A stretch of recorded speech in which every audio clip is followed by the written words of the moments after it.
Hello all, welcome to this channel Learn to Excel. You're with me, Sharmila. So let's continue on this topic of time management skills. In the previous session, we covered four skills, that's organizational skills, prioritization, goal setting, and communication, which is very important for effective time management. Today, we will speak about the other four key skills which is required for effective time management, that is planning, delegation, stress management, and flexibility. Okay, so all of us know that it is very essential for every individual to value time because time once lost never comes back, no matter how much money you are ready to spend for it. So, anyone who fails to deliver results on time is not going to be appreciated anywhere. Let it be at work or at home, and it's not going to be taken seriously. Okay, so that's how important time is, and planning plays a key role in effective time management. Any individual need to plan his or her day well in advance to make the best possible use of time. So there's no point in working just for the sake of doing things, like most of us do most times. But let me tell you, planning gives a sense of direction in the organization and motivates the person to complete assignments in time.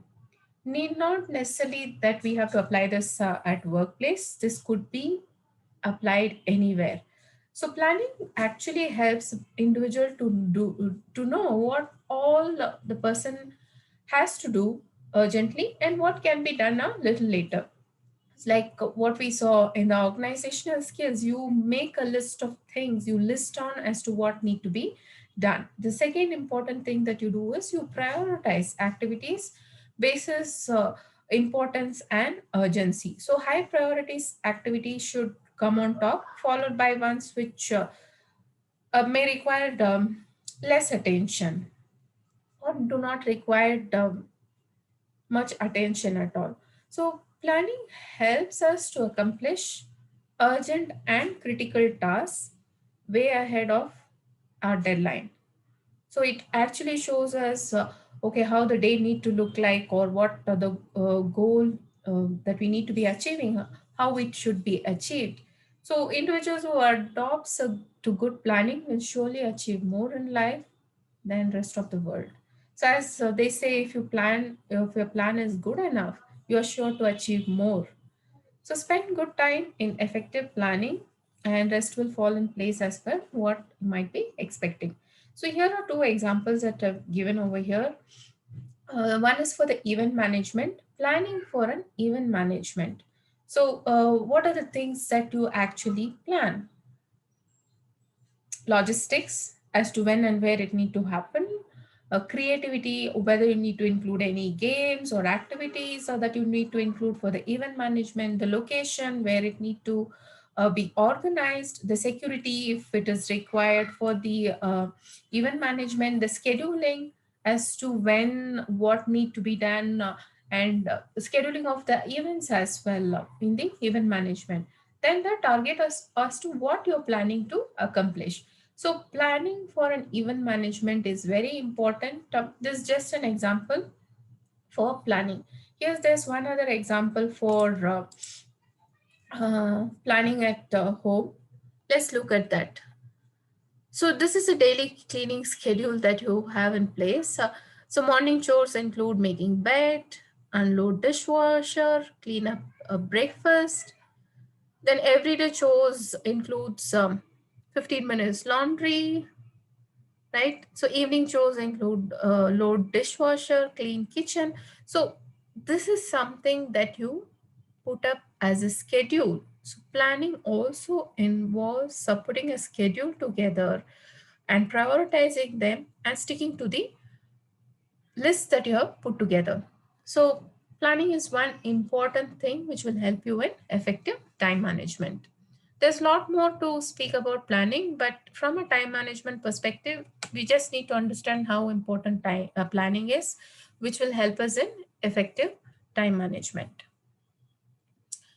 Okay, so let's see what is the other skill which is very important for effective time management.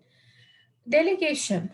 So most of us might think that delegation applies only when there is authority, not necessarily, right? So to delegate means to assign responsibility or authority to someone else in order to complete the task, but you can retain the overall responsibility for that task. Say for example, you give one work to one other individual.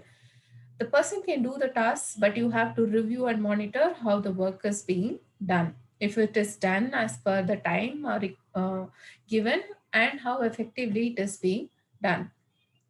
Say, for example, while managing a project, you can delegate some of the tasks to your subordinates.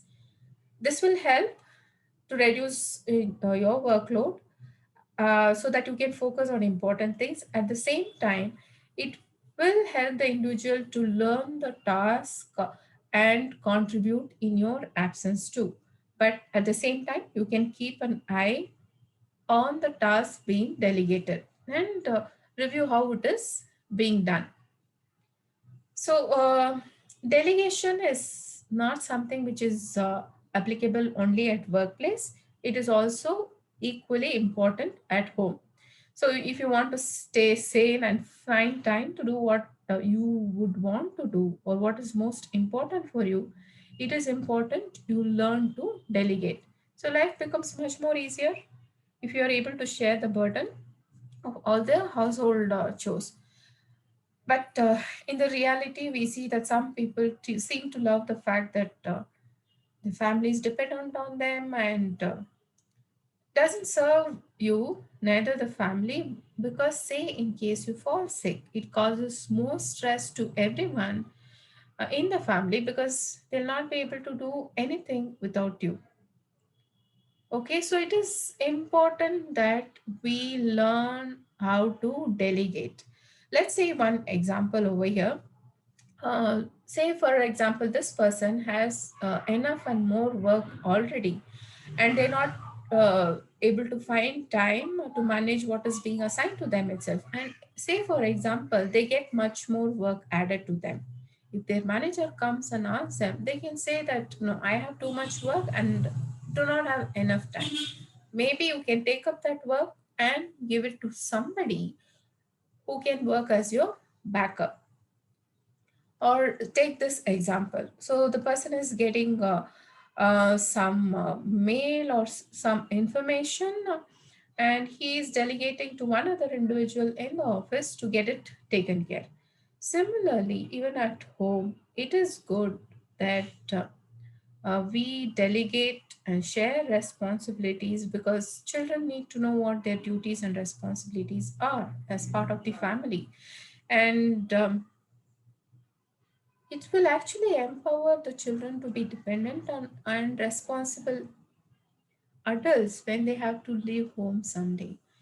So it is important that we understand what delegation is all about and ensure that we do not get overloaded with work. So this is one other important skill for effective time management. I'm sure most of us have seen this delegation at work where the manager or the team leads delegate work to us, or rather, we might be delegating work to somebody else.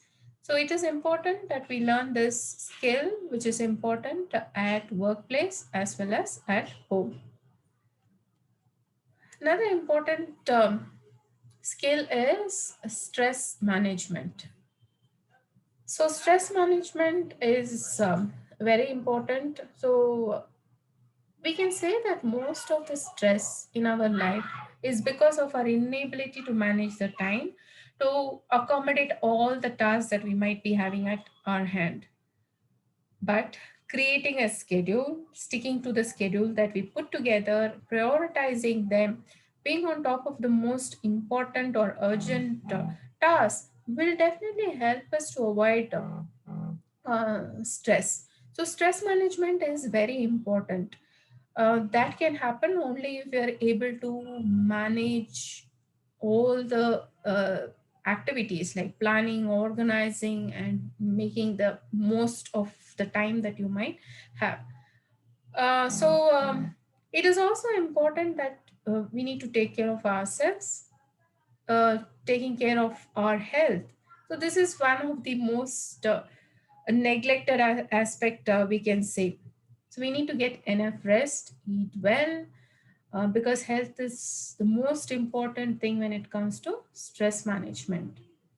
Often, stress is actually produced in your mind, right? So, if that is the case, then adopting a new perspective will help us reduce the stress level.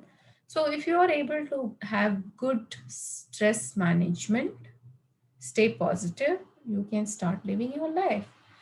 Being organized, having a plan in place, delegating, all those will help you in your stress management. And these are some of the tips which will help you in effective stress management. Exercises, get moving, time in nature, relaxing, connecting socially, right? So all those are some of the tips for stress management. So this is one other thing very important in effective time management, because that will avoid wasting of time in getting stressed unnecessarily. Okay, so let's move on to the next important skill, that is flexibility in workplace. So, flexibility, we can say, is one key component in time management strategy. We can say we should have flexibility to show effective time management, or the other way around, then we need to show some flexibility in how we manage our time. We may do all the planning, organizing, everything required, but let's remember the world is not always going to be as we expect it to be. So we need to give some room for flexibility. Say you have planned your day really well, and you all of a sudden get an urgent task which is assigned to you or delegated to you by a manager or at home by your parents. If you're not flexible to accommodate that task which comes in between, let me tell you, you're going to mess up the current schedule as well as the important task that is being given to you. So flexibility is that very important. So we need to ensure that we are flexible enough to accommodate any new tasks that might come up in between, or any distractions that might come up in between. So it is we need to note that daily schedule where you have space to adjust in preparation for the last minute changes. So this is one other important skill required for effective time management.